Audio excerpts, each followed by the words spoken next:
ভৌতিক গল্প আমি শাহজাদা লেখক ইমন জুবায়ের। ভালো করে গায়ে চাদর জড়িয়ে রাবু মামা বললেন, বুঝলি, সে অনেক বছর আগের কথা। সে সময় আমি একবার এক অতিপ্রাকৃত ঘটনার মুখোমুখি হয়েছিলাম। আজ পর্যন্ত আমি সেই অতিপ্রাকৃত ঘটনার কোনো গ্রহণযোগ্য ব্যাখ্যা দিতে পারিনি। বলে রাবু মামা চুপ করে রইলেন। মুখ তুলে একবার আকাশের দিকে তাকালেন। আকাশে উথাল পাথাল জ্যোৎস্নার মাঠে পরিপূর্ণ একখানি চাঁদ। নভেম্বর মাস, এই সময়ে গ্রামাঞ্চলের দিকে শীত বেশ জেকে বাসে। রাত 10টার মতো বাজে। রাবু মামার সামনে রবিন, নীলু আর মুনিয়া চাদর মুড়ি দিয়ে বসে। আজ রাতের খাওয়াটা বেশ জম্পেশ হয়েছে। হাঁসের মাংস আর মুগের ডালের খিচুড়ি খেয়ে রাবু মামার গল্প শুনতে ছাদে এসে বসেছে ওরা। রাবু মামা বললেন, তখন আমি সবে ডাক্তারি পাশ করে রাজারহাট শহরে প্র্যাকটিস শুরু করেছি। একবার মরণাপন্ন এক রুগী দেখতে দুর্গাপুর গিয়েছিলাম। ফিরতে ফিরতে বেশ লেটই হয়ে গিয়েছিল। সাইকেলে বেশ দ্রুতই প্যাডেল মারছি। রাত তখনই ধর 9টা কি 10টা। সেসব দিনে গ্রামেগঞ্জে বুঝলি যাকে বলে একেবারে গভীর নিশুতি।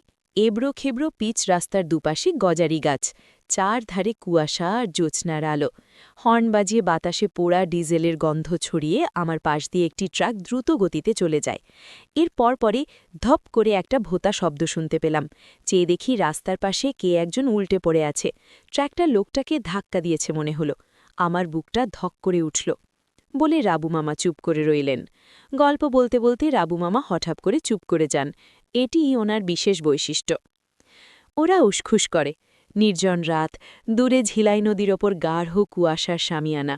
ওই ঝিলাই নদীর চরে ওরা কাল পিকনিক করতে যাবে। ওরা আজই ঢাকা থেকে এসেছে শীতের পিঠা, খেজুরের রস, ঝিলাই নদীর চরে পিকনিক আর রাবু মামার গল্পের টানে। কত যে অদ্ভুত অদ্ভুত সব জিন পরীর গল্প জানেন রাবু মামা। তার রাবু মামা আজও গল্প বেশ জমিয়ে তুলেছেন। রবিন শীত একেবারেই সহ্য করতে পারে না। ওর মাথায় একটা নীল রঙের উলের মাংকি টুপি। এখন অবশ্যই চাঁদের আলোয় টুপিটা কালচে দেখাচ্ছে। ও জিজ্ঞেস করে, তারপর কি হলো মামা? বলছি। আমি রাস্তার পাশে সাইকেল থামিয়ে নামতেই কড়া আতরের গন্ধ পেলাম। একজন লম্বা মতন বৃদ্ধ রাস্তায় পড়ে আছেন।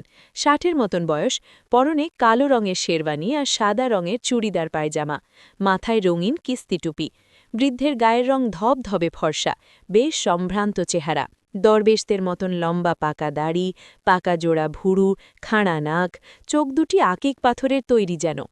আঙুলেও আকিক পাথরের আংটি। শীতের হাত থেকে বাঁচতে আমার পরনে সোয়েটার, গলায় মাফলার, অথচ শীতের রাতে বৃদ্ধের গায়ে কোনো শীতের পোশাক নেই দেখে খানিকটা অবাকই হলাম। বৃদ্ধকে দ্রুত পরীক্ষা করে দেখলাম। কি ফর্সা হাত আর পা! চাঁদের আলোয় নীল শিরাও চোখে পড়ল। খানদানি বংশের কেউ হবে। বৃদ্ধের শরীর অত্যন্ত হালকা বলে মনে হল, তবে তেমন গুরুতর আঘাত পাননি বলেই মনে হল। আশ্চর্য, তখন ধপ করে ভোঁতা শব্দ হল। শব্দটা তাহলে কিসের? আপনি ব্যথা পাননি তো চাচা? আমি জিজ্ঞেস করলাম। না বাবার, আমি তেমন ব্যথা পাইনি। বৃদ্ধের কণ্ঠস্বর ভারী মধুর, যাকে বলে জলদ গম্ভীর। আপনি কি দাঁড়াতে পারবেন চাচা? আমি নরম সুরে জিজ্ঞেস করলাম। পারব বাবা, বৃদ্ধ বললেন। আতরের গন্ধটা ততক্ষণে আরও গাঢ় হয়ে উঠেছে। আমি বৃদ্ধকে ধরে দাঁড় করাতে করাতে বিরক্ত হয়ে বললাম, রাতের বেলা এরা এত বেপরোয়াভাবে ট্রাক চালায়?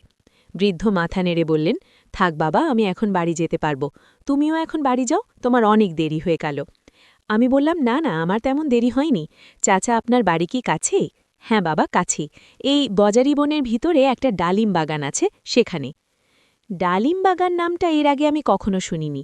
আসলে আমি মাস 2 হলো রাজারহাটে এসেছি। ভালো করে এদিকটা এখনো চেনা জানা হয়নি। আমি বললাম, আপনি একা যেতে পারবেন তো চাচা?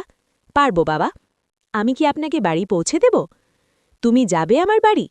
আপনি বললে নিশ্চয়ই যাব, কেন যাব না? এত বড় দুর্ঘটনা থেকে বেঁচে গেলেন। তোমার আবার দেরি হবে না তো বাবা? না না, দেরি হবে কেন? আমি রাজারহাট শহরেই থাকি। তাছাড়া আমি একজন ডাক্তার, আমার একটা দায়িত্ব আছে না? আমার কথা শুনে বৃদ্ধের মুখ চোখ কেমন উজ্জ্বল হয়ে উঠল। তিনি বললেন, তাহলে আমার সঙ্গে এসো। বলে বৃদ্ধ হাঁটতে লাগলেন। আমিও তার পাশে সাইকেলটা ঠেলতে ঠেলতে হাঁটতে লাগলাম। বাঁ পাশে গজারি বন, তারই ভেতর দিয়ে সরু পথ। বনটাকে কেন যে গজারি বন বলা হয় সেটি আমি ঠিক বুঝতে পারলাম না, কেননা গজারি বনে গজারি গাছই কম, বরং সংখ্যায় জারুল আর অর্জুন গাছই বেশি চোখে পড়ল। সে যাই হোক, বনের মধ্যে দুধ সাদা চাঁদের আলো বিছানো, পায়ের নিচে অজস্র শুকনো পাতা, পাতার ওপর মচমচ পায়ের শব্দ হয়। ঠান্ডা বাতাসে আতরের গন্ধ পেলাম, গন্ধটা এবার আরও গাঢ়। হঠাৎই আমার মনে হলো আমাদের সঙ্গে আরও কারা যেন হাঁটছে, অথচ আমি তাদের দেখতে পাচ্ছি না। মনের ভুল? আমি চারপাশে তাকালাম, কাউকে দেখতে পেলাম না, তবে শুকনো পাতার উপর স্পষ্ট অনেক লোকের পায়ের শব্দ শুনতে পাচ্ছিলাম। হাঁটতে হাঁটতে বৃদ্ধ তার পরিচয় দিলেন। বৃদ্ধের নাম ইবনে ইয়াসিন, ফলের ব্যবসা করেন, ডালিম বাগান আছে বললেন। বৃদ্ধের ৩ ছেলে, গুলজার, গাউস আর গাজী, আর এক মেয়ে। ছেলেরা আখরোক, কিশমিশ আর আতরের ব্যবসা করে। সুলতানগঞ্জে নাকি তাদের মোকাম আছে। মেয়ে সবচেয়ে ছোট, মেয়ের নাম জান্নাতারা। গত বছরই নাকি জান্নাতারার বিয়ে দিয়েছেন বৃদ্ধ, আদরের কন্যা, বাপের বাড়িতেই নাকি থাকে। জামাইয়ের নাম শেখ আন্দালিব, সেও সুলতানগঞ্জের নাশপাতি আর পেস্তার ব্যবসা করে। ইবনে ইয়াসিনকে আমার ভারী সহজ সরল আর আমায়ক মনে হল। আমি রাজারহাটের আশেপাশে গায়ের রোগী দেখে বেড়াই, তাছাড়া আমি গায়ের ছিলে। আমি জানি ইস্ট পাকিস্তানের গ্রামের মানুষ এমন সহজ সরল আর আমায়িক হয়। ইস্ট পাকিস্তান মানে? ওর প্রশ্ন শুনে মনে হলো ও অবাকই হয়েছে। রাবু মামা হেসে বললেন, আরে আমি কি আজকের কথা বলছি নাকি তোদের? বলে চাদরের নিচে হাত ঢুকিয়ে পকেট থেকে কি যেন মুখে ফেলে চিবোতে লাগলেন। এলাচ মনে হলো। কে বলবে ইনি বিখ্যাত ডাক্তার ইফতেখার উদ্দিন চৌধুরী, আমাদের রাবু মামা? রাবু মামার মাথার কারো রঙের লেডারের একটা অদ্ভুত আকারের লম্বাটে টুপি। টুপিটা রাবু মামা যখন জাপান গিয়েছিলেন তখন নিয়ে এসেছিলেন। এলাচ চিবোতে চিবোতে রাবু মামা বললেন, আমি বলছি 1965-এর কথা। তার মানে আজ থেকে এই ধর ৪৫ বছর আগেরকার ঘটনা। তখনও বাংলাদেশ স্বাধীন হয়নি বুঝলি। পাড়া গাঁ কীরকম নির্জন ছিল। কৃষি জমিতে স্যালো মেশিনেরও যান্ত্রিক শব্দ নেই, পাতার উপর শিশির পড়ার শব্দ শোনা যেত সেসব দিনে। মুনিয়া ছড়া বা কবিতা লেখে। ও ছোট্ট শ্বাস ফেলে বলল, তারপর কি হলো মামা? বলছি, আমি রাস্তার পাশে সাইকেল থামিয়ে নামতেই কড়া আতরের গন্ধ পেলাম। পুরনো এক ২ মহল্লা দালানের সামনে এসে দাঁড়ালো। প্রাচীন আমলের বুরুজের মতন বেড হব সাইজের দালান। একতলার দোতলার বারান্দায় গ্রিল রয়েছে দেখলাম। দালানের চারপাশে বেশ ঘন গাছপালা। সামনে সিমেন্টের বড় একটি পরিষ্কার মসৃণ চাতাল। আশেপাশে অবশ্য ডালিম গাছ দেখলাম না। কোথায় ডালিম বাগান? বাড়ির পেছনে মনে হলো। চাতালে থই থই জ্যোৎস্না। আমি সাইকেল ধরে দাঁড়িয়ে আছি, আমার খিদে পেয়েছিল। এখন বিদায় নিয়ে চলে গেলেই হয়। রাজারহাট শহরে পৌঁছতে লাগবে মিনিট ২০। আজ রাতে রহমতের মুগের ডালের খিচুড়ি আর হাঁসের মাংস রাধার কথা। রহমত কে মামা? ও রহমত। রহমত ছিল আমার বাবুর্চিকাম কেয়ারটেকার। ঘরদোর ওই সামলাত। বেশ রাঁধত ছেলেটি। তখনও বিয়ে টিয়ে করিনি, ওই রেধে বেড়ে খাওয়াতো। মুক্তিযুদ্ধের পর ছেলেটিকে আর দেখিনি রে, বড় ভালো ছেলে ছিল। বলে রাবু মামা চুপ করে রইলেন। রবিনের তর সহ্যই গচ্ছিল না। ও জিজ্ঞেস করে, তারপর কি হলো মামা? বলছি, আমি রাস্তার পাশে সাইকেল থামিয়ে নামতেই কড়া আতরের গন্ধ পেলাম। এরপর ছেলেটি ঘরদোর তার অভিযোগে চিনিয়ে দিল। সেটাই তার বৈশিষ্ট্য বলে মনে হয়। বলছি, আমি রাস্তার পাশে সাইকেল থামিয়ে নামতেই কড়া আতরের গন্ধ পেলাম। এরপর ছেলেটি ঘরদোর তার অভিযোগে চিনিয়ে দিল। সেটাই তার বৈশিষ্ট্য বলে মনে হয়। বলছি, রাবু মামা বললেন, বৃদ্ধের নাম ইবনে ইয়াসিন, ফলের ব্যবসা করেন, ডালিম বাগান আছে বললেন। বৃদ্ধের ৩ ছেলে, গুলজার, গাউস আর গাজী, আর এক মেয়ে। ছেলেরা আখরোক, কিশমিশ আর আতরের ব্যবসা করে। সুলতানগঞ্জে নাকি তাদের মোকাম আছে। মেয়েই সবচেয়ে ছোট, মেয়ের নাম জান্নাতারা। গত বছরই নাকি জান্নাতারার বিয়ে দিয়েছেন বৃদ্ধ, আদরের কন্যা, বাপের বাড়িতেই নাকি থাকে। জামাইয়ের নাম শেখ আন্দালিব, সেও সুলতানগঞ্জে নাশপাতি আর পেস্তার ব্যবসা করে।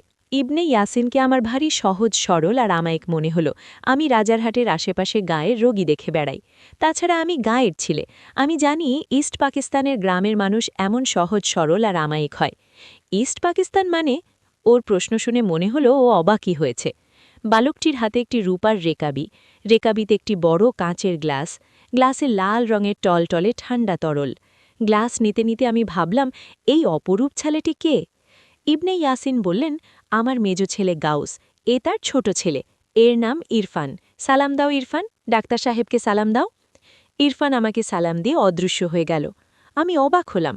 তখন দিঘিতে রাজহাঁস ভাসছিল, সোনালি মিনারের মসজিদ দেখলাম। কিছুই বুঝতে পারছি না, সব তালগোল পাকিয়ে যাচ্ছে। ইবনে ইয়াসিন বললেন, এসো বাবা, ঘরের ভেতরে গিয়ে বসি, এখানে বড় ঠান্ডা। ইবনে ইয়াসিনের কণ্ঠস্বরে সবিত ফির পেলাম। আমি কি বলবো বুঝতে পারছিলাম না। শরীর জুড়ে কেমন একটা মৃদু শিরশিরানি বোধ করছিলাম।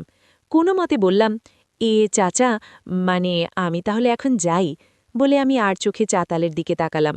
চাতালে কেবল কুয়াশায় আবঝা চাঁদের আলো। একটু আগে দেখা ডালিম বাগান, দিঘি, রাজহাঁস আর মসজিদের দৃশ্য মেলিয়ে গেছে। তখন কি ভুলো দেখলাম না তো? ইবনে ইয়াসিন বললেন, আরে যাবে কেন বাবা, এত কষ্ট করে গরিবের বাড়ি এলে একটু শরবত খাও, পান ডান খাও। না না, কষ্ট কিসের, তাছাড়া আমি তো পান খাই না চাচা। পান না খেলে এসো, একটু বসো। ইবনে ইয়াসিন অত্যন্ত আন্তরিক স্বরে বললেন, পূর্ব বাংলার গ্রামের লোকজন এরকম আন্তরিকই হয়, একটুক্ষণ বসে যাই, নইলে কষ্ট বৃদ্ধ পাবেন। আমার তখন তরুণ বয়স, বুঝলি, তোদের মতনই অত হিসেব করে চলতাম না। এনিওয়ে, ইবনে ইয়াসিন একটু পর আমাকে একতলা একটা বড় কামরায় গিয়ে গেলেন। একপাশে বড় একটা টেবিলের উপর একটা হ্যাজাক বাতি জ্বলছিল। কামরায় খাট পালঙ্ক নেই, মেঝেতে নীল রঙের পুরু মখমলের কার্পেট বিছানো।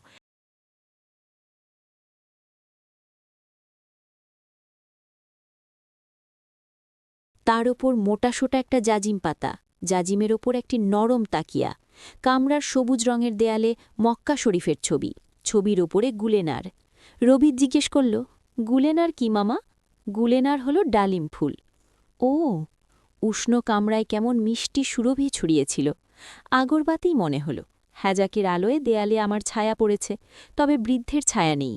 আমি অবাক হলা না। আমি কোথায় এসেছি ততক্ষণে অবচেতন মনের টের ঠিকই পেয়ে গেছি। বৃদ্ধ বললেন, বস ডাক্তার, আরাম করে বস। কণ্ঠস্বর অত্যন্ত আন্তরিক শোনাল। আমি বসলাম। আহা, জুতা খুলে পা তুলে জাজিমের ওপর আরাম করে বস। নাদিরা বিবির খানা তৈরি। নাদিরা বিবি হল জান্নাতারা রাম্মাজান বলে ইবনে ইয়াসিন ঘর ছেড়ে বেরিয়ে গেলেন না বলে অদৃশ্য হলেন বলাই ঠিক হবে। আমি জুতা খুলতে খুলতে ভাবলাম, খানা তৈরি মানে?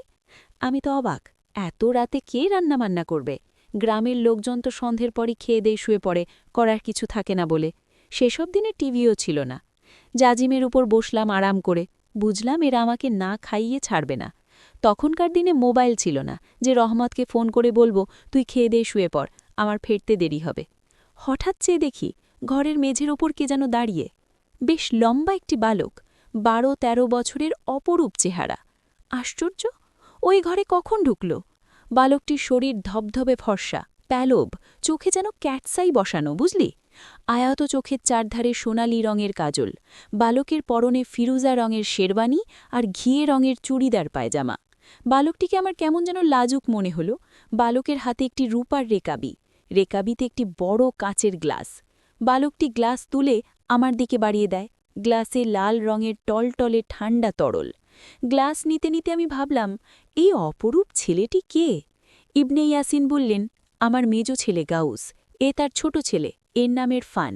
সালাম দাও ইরফান, ডাক্তার সাহেবকে সালাম দাও। ইরফান আমাকে সালাম দিয়ে অদৃশ্য হয়ে গেল। আমি অবাক হলাম। তখন দিঘিতে রাজহাঁস ভাসছিল, সোনালি মিনারের মসজিদ দেখলাম। কিছুই বুঝতে পারছি না, সব তালগোল পাকিয়ে যাচ্ছে। ইবনে ইয়াসিন বললেন, একটু শরবত খাও বাবা। আমি আল্লাহর নাম নিয়ে শরবতে চুমুক দিলাম। অপূর্ব স্বাদ, কি বলবো, ডালিমের শরবত। এমন টেস্টি শরবত আমি এর আগে খাইনি। পরবর্তী জীবনে কত দেশে গিয়েছি, ওমন টেস্টি লিকুইড আর খাইনি। এনিওয়ে, চেয়ে দেখি ইবনে ইয়াসিন আমার সামনে একটা কাঁচের বাটি রাখল, তাতে পানি গরম মনে হলো। পানিতে গোলাপের কয়েকটি পাপড়ি ভাসছিল, তার মৃদু সুরভি ছড়িয়েছে। পরের মুহূর্তে ইবনে ইয়াসিনের হাতে একটি বড় চীনামাটির বাটি দেখতে পেলাম। বাটিতে পোলাও, ধোয়া উঠছে।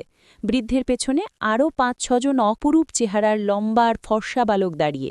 বালকদের সবার পরনে বেগুনি রঙের শেরওয়ানি আর ঘিয়ে রঙের চুড়িদার পায়জামা, চোখের চারপাশে সোনালি রঙের কাজল। প্রত্যেকের হাতেই একটা করে বড় প্লেট বা বাটি।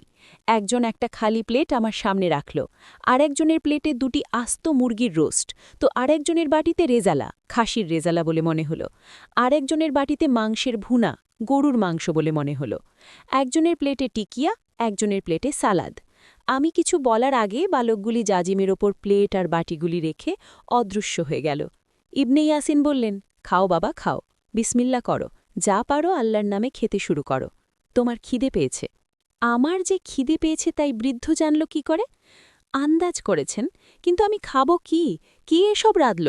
এই বাড়িতে কি কোনো অনুষ্ঠান ছিল? গতকালই ইবনে ইয়াসিনের ছোট মেয়ে জান্নাতারা মা হয়েছে বললেন, কিন্তু বালকগুলিই বা কে? ওরা গেলই বা কোথায়?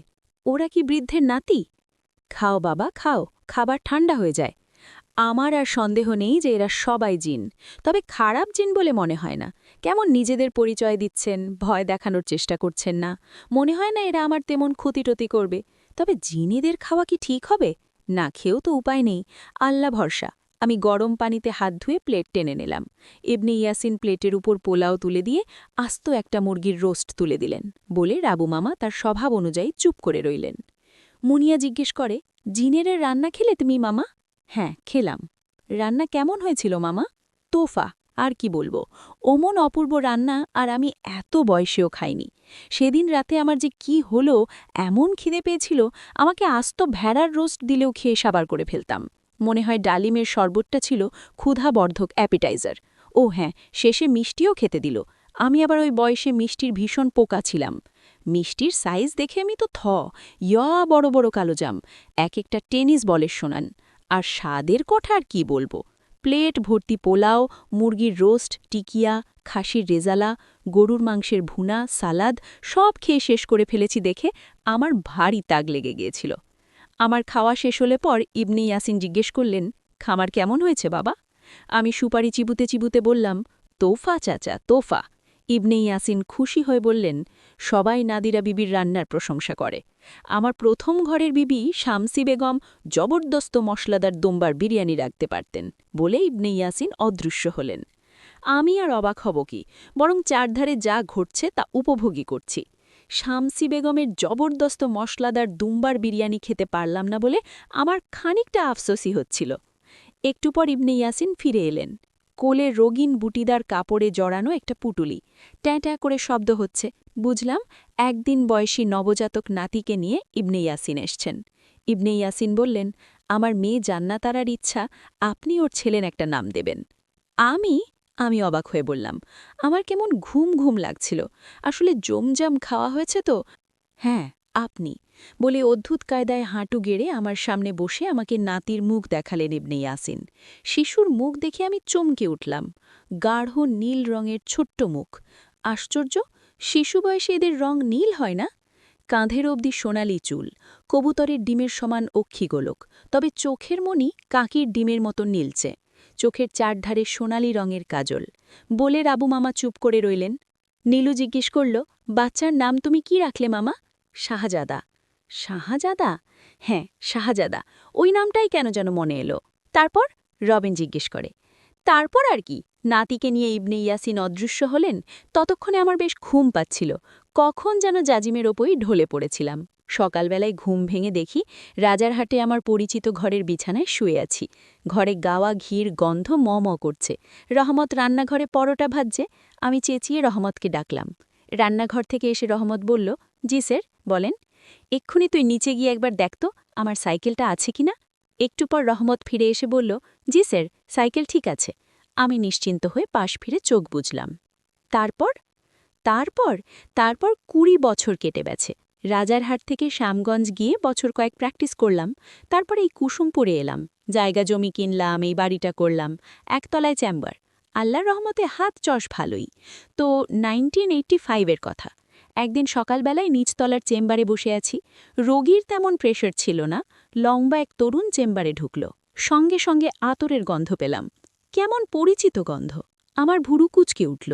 তরুণের বয়স ২০-২১ হবে। কি অপরূপ মুখ, ফর্সা প্যালব শরীর, চোখের চারধারে সোনালি রঙের কাজল, পরনে ফিরোজা রঙের শেরওয়ানি আর ঘিয়ে রঙের চুড়িদার পায়জামা। হাতে কি যেন, ভালো করে চেয়ে দেখলাম মিষ্টির হাঁড়ি। আমি বিস্ময়ে চেপে তরুণকে ইঙ্গিতে বসতে বললাম। তারপর প্রেসক্রিপশনের প্যাডটা টেনে স্বভাব সুলভ ভঙ্গিতে জিজ্ঞেস করলাম, শুনি, কি সমস্যা?